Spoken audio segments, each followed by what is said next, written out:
All right, welcome back. There,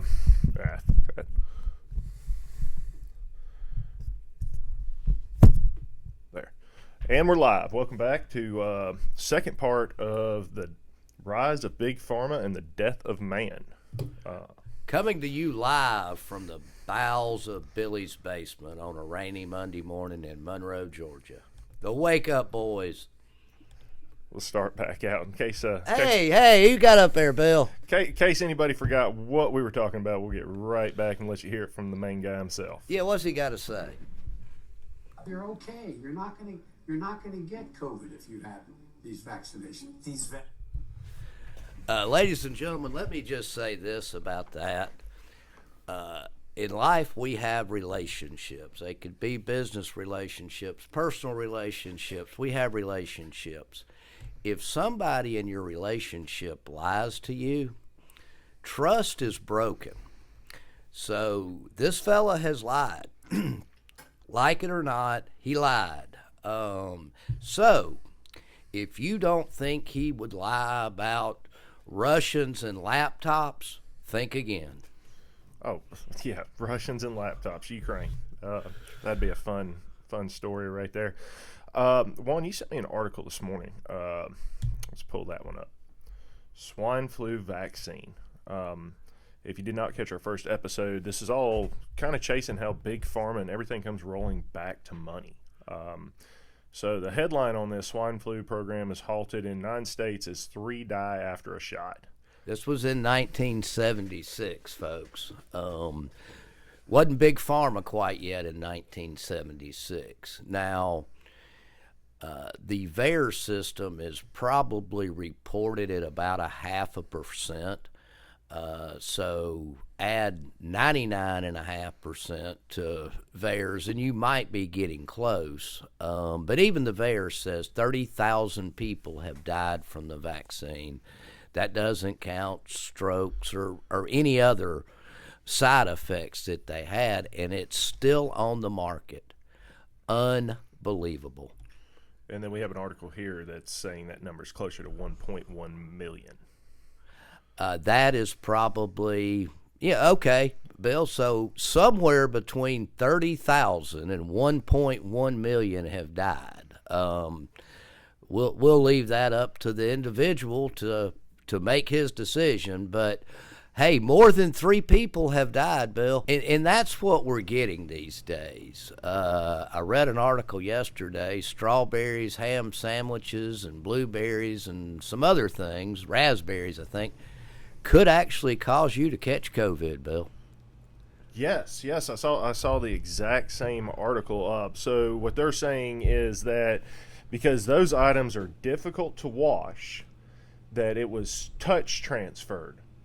If I read that article correctly, is how they were studying it. Okay. That goes back to wiping off our Amazon packages, Bill. It does, but after we played that game with them for a few months, didn't they come out and tell us that, hey, it didn't live on surfaces of things? Bill, I think that we have a picture of a brainwashed Juan. Oh, yes, we do. Show them. Hey. Let's see. They might get the wrong picture, but we'll find out.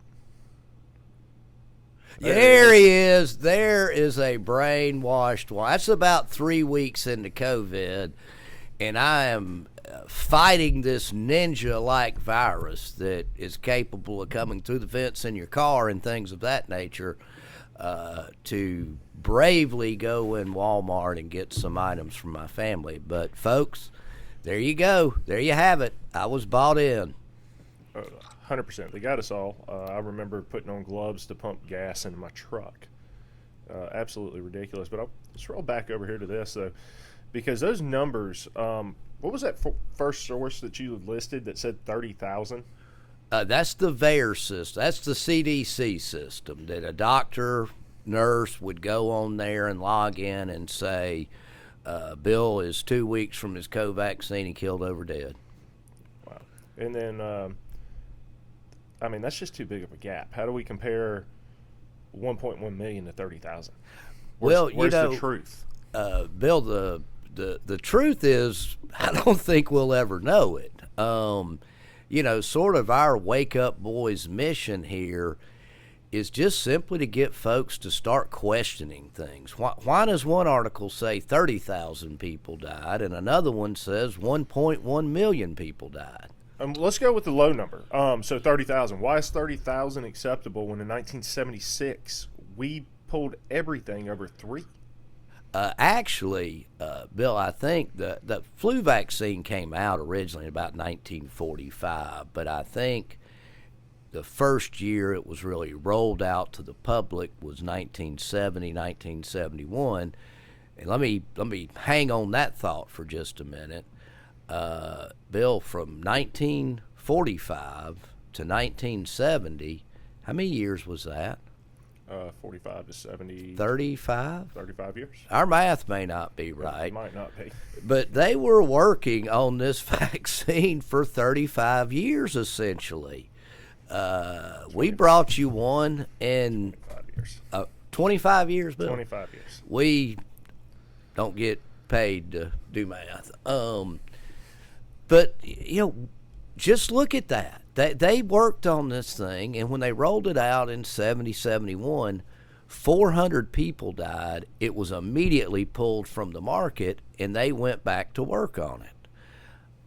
What's changed? And we know what's changed. We're going to say it every time we do this. Money. Follow the money. Follow the money. Bill, I'm going to tell you a story about Percocets and Biscuits. Oh, please indulge us.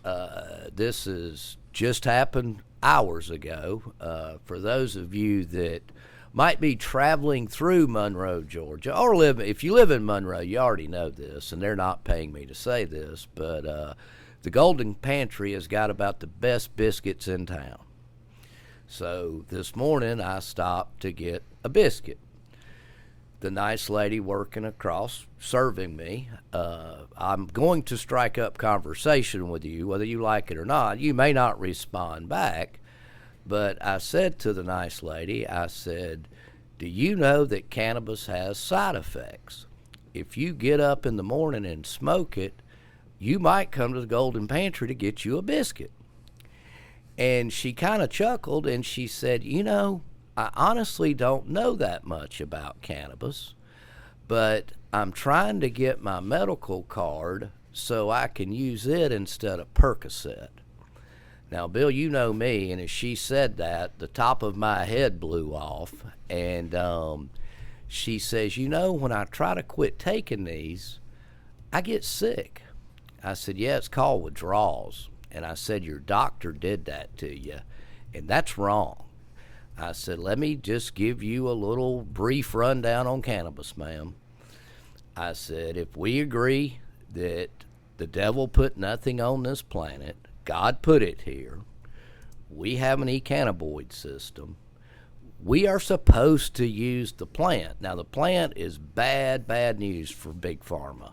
And I said, ma'am, if there's any way possible that you can trade cannabis for Percocets, by all means, you need to do that. Cannabis is not physically addictive. Might be psychologically addictive. You might say, hey, I need to get me a puff or two in right quick, or eat a gummy, or whatever your choice of delivery is. But I had another buddy, Bill, and he's got a bad meniscus, and that's his pain problem. But he calls me a month ago, and he is so tinfoil hat that he will not discuss anything with you over the phone, so he wants to set up and have lunch. I meet him for lunch, and he says, Juan, I need you to help to fix me.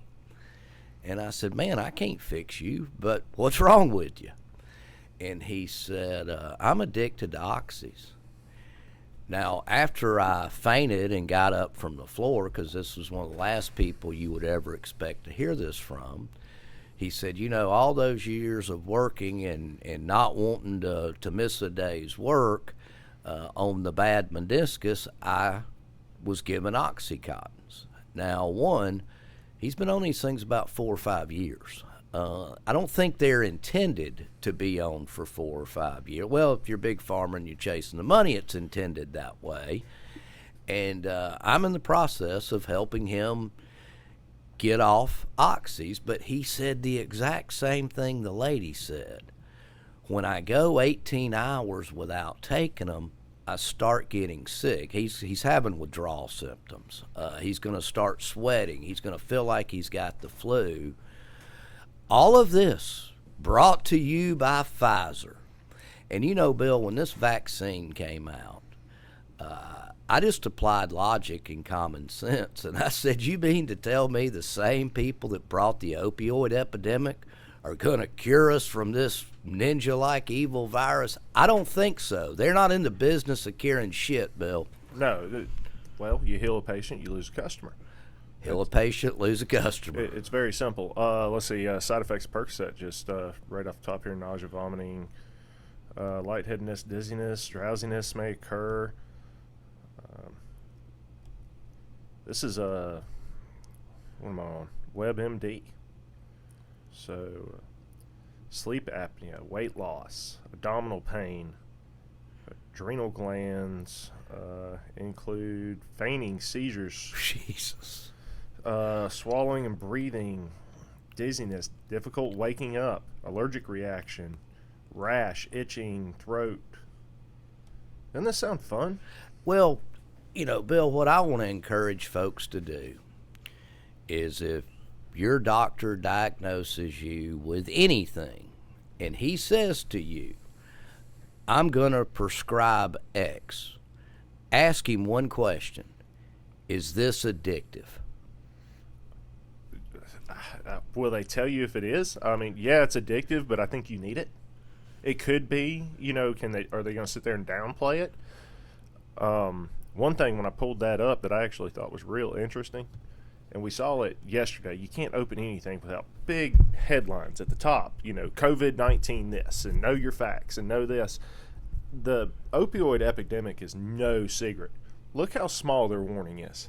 It's one line. You have to click show more. Have you opened a thing at all where you had to click show more for COVID? And then you open it up here. I just now did it. Good Lord. That thing's Uses. 4 What's pages that for? long. Wait, go back to uses. What do they use it for? Help to relieve moderate to severe pain.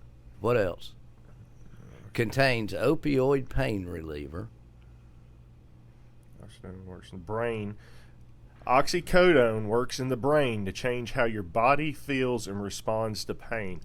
We talked previously about the mental crisis that we have going on, and I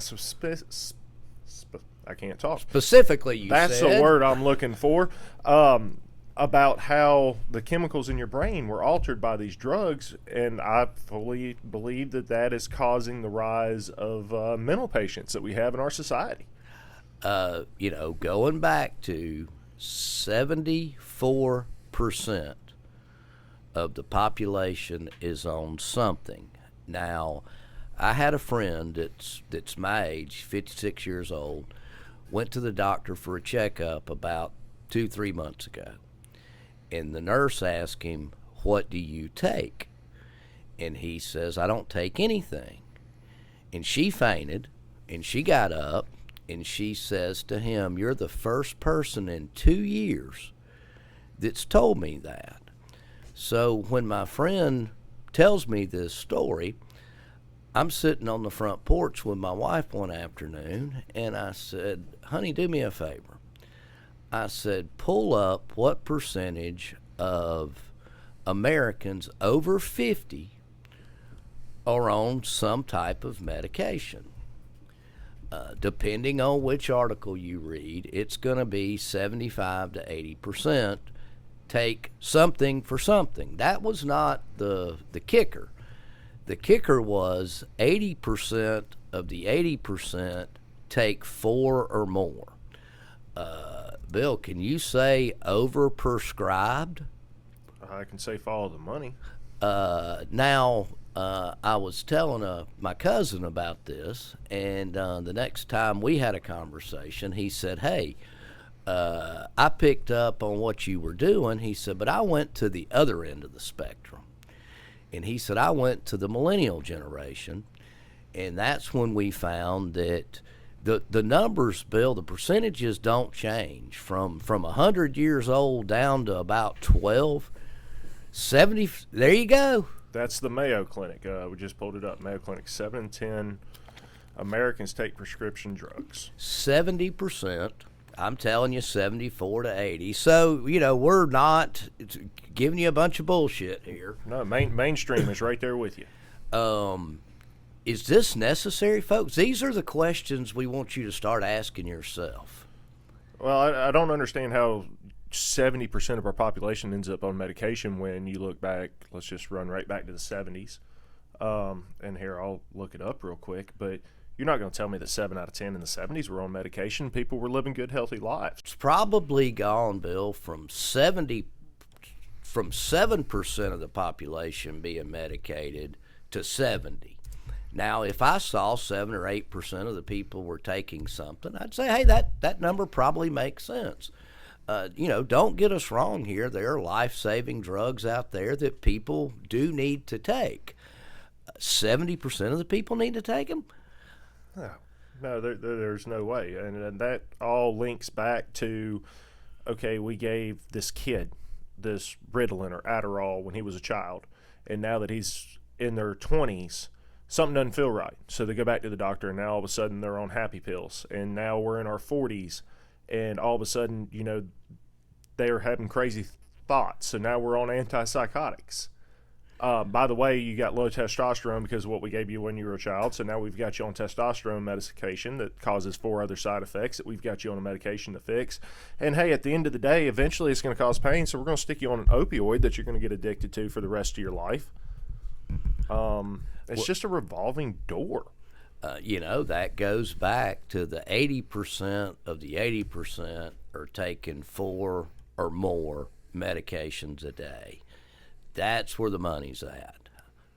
This is illegal drugs. It's not what I'm looking for. So it's, we just want you to start asking questions, folks. Why do I need this? Nothing. I was at a little birthday party, and I think it was Lexapil, I think the guy said. But he says to me, he's got this shooting pain that goes from his shin down into his foot, and he's been taking this for 13 years. And I busted out laughing, and I said, hey, man, I don't think it's working. You're on a medication for 13 years, and you still have a shooting pain going down your leg, and you keep taking it? And most all these side effects that these things cause, the projectile vomiting and the explosive diarrhea, and here's the thing, most of these commercials on TV, the bug-eyed lady comes to mind, Bill. She's got swollen eyes, and as she takes her medication, she can wear smaller and smaller sunglasses. Now it's up to her, Bill, if she wants to fix that problem. But at the end of the commercial, all you got to do is listen. She has fixed, her eyes are fucking sunken in her head, Bill, from taking that stuff because she had explosive diarrhea. She had projectile vomiting. A whole, yes, it does. It makes your eyes shriek like right into the back of your head. Oh, 100%. Here, this is an interesting chart I just found. So these aren't the numbers of Americans on prescription, but this is the expenditure of U.S. dollars on prescription drugs by the billion. So 1960, 2.7 billion, 70, 5.5, and 1980, 12 billion. And then we go up and start seeing the big jumps. Let's just jump up here to 2000, $122 billion. And then all the way up, it just grows year after year up until 2020 at $348 billion. Bill, back in my early days, we had a President, Ronald Reagan, and his wife started a campaign called Just Say No. Well, folks, we need to go back to that campaign, but we're not telling the street dealer no. We're telling the doctor no. It's time to start saying no, folks. Well, your doctor is your new street dealer. He is a distribution for Big Pharma.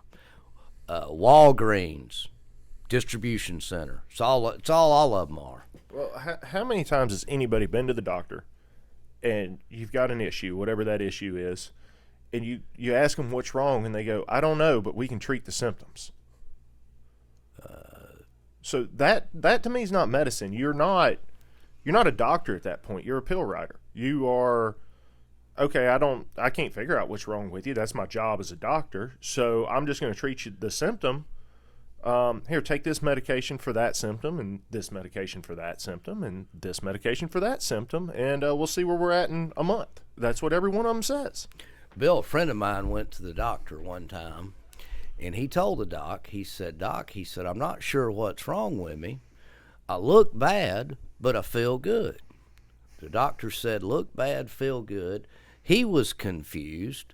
He got out his medical journal. He went scrolling through there, look bad, feel good, look bad. He diagnosed him as being a vagina, Bill. Dude, you're going to have to elaborate on that. Look bad, feel good. What else you need to know? All right. Oh.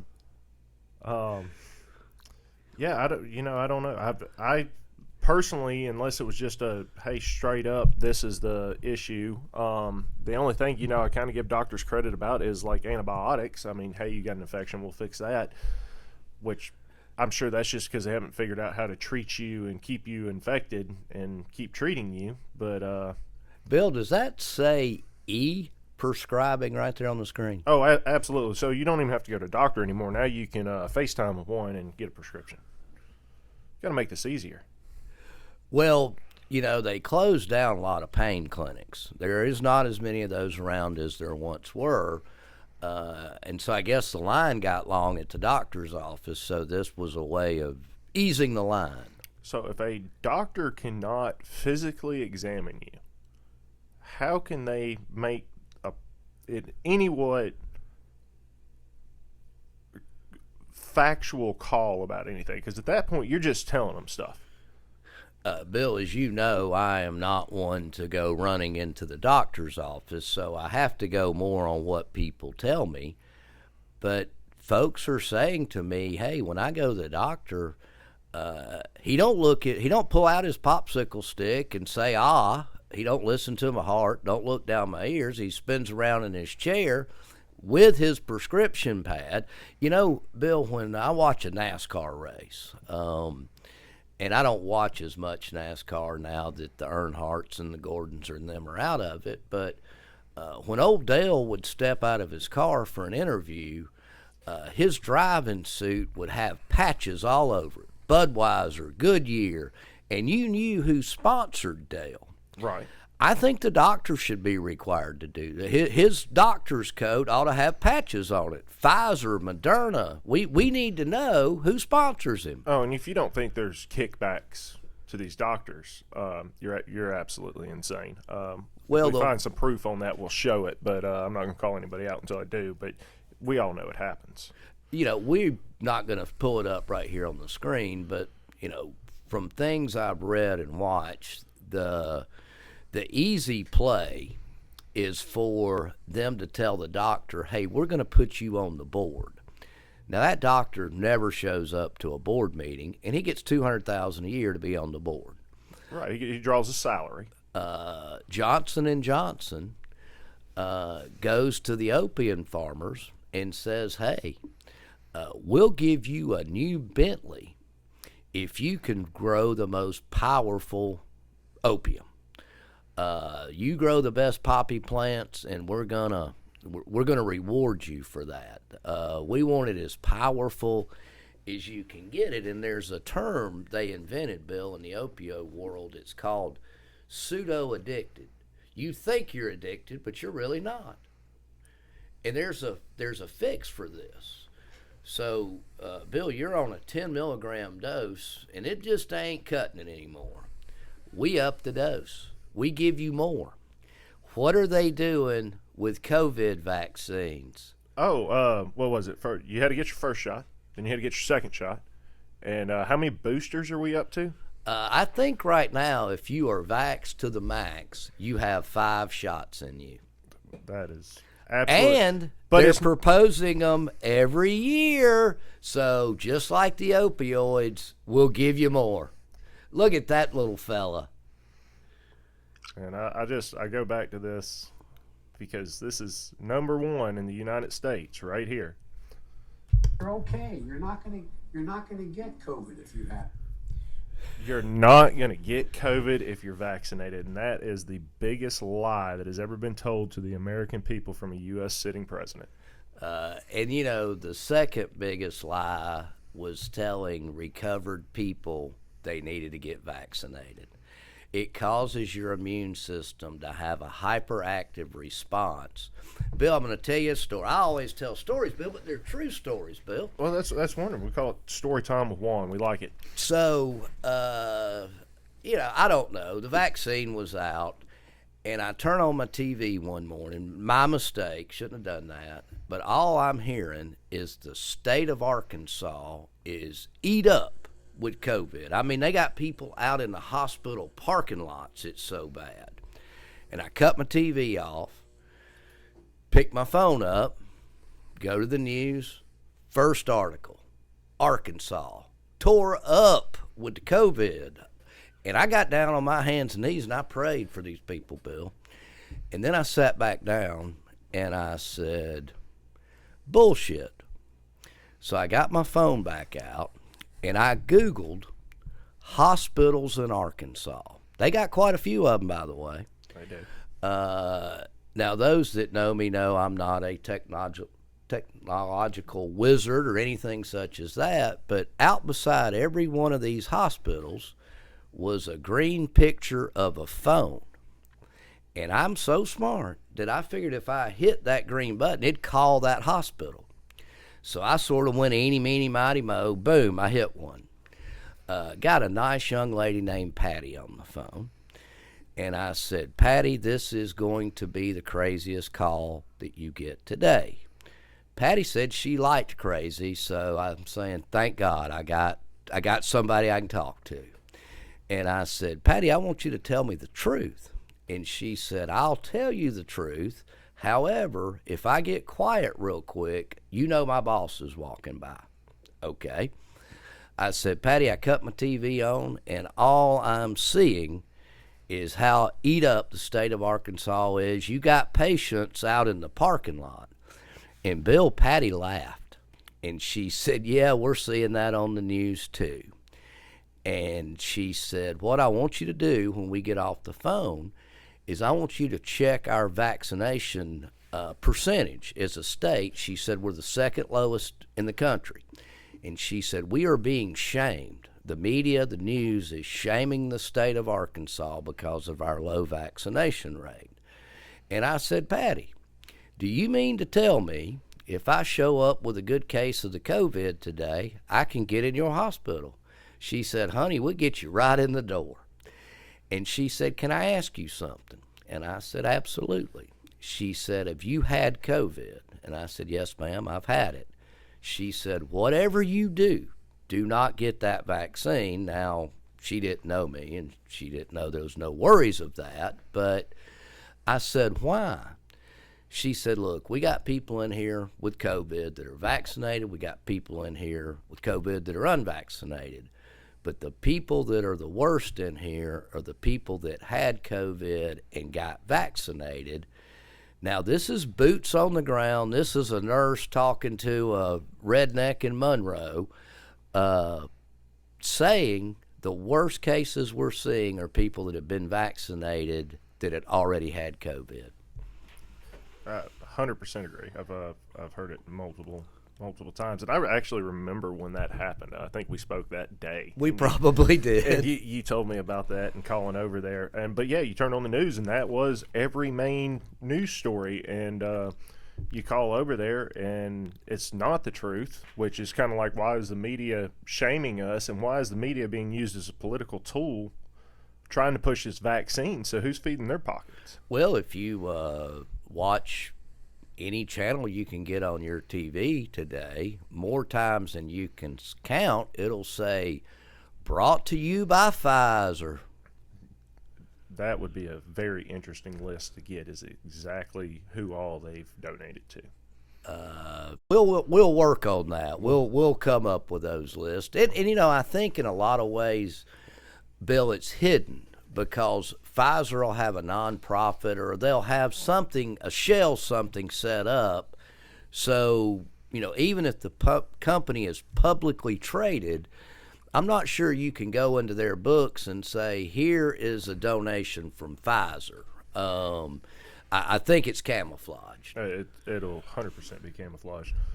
Do we want to get into the mandated vaccines now, or do we want to kind of wrap this one up? Well, I think we leave the folks with who was not required or mandated to get a vaccine, and that was CDC,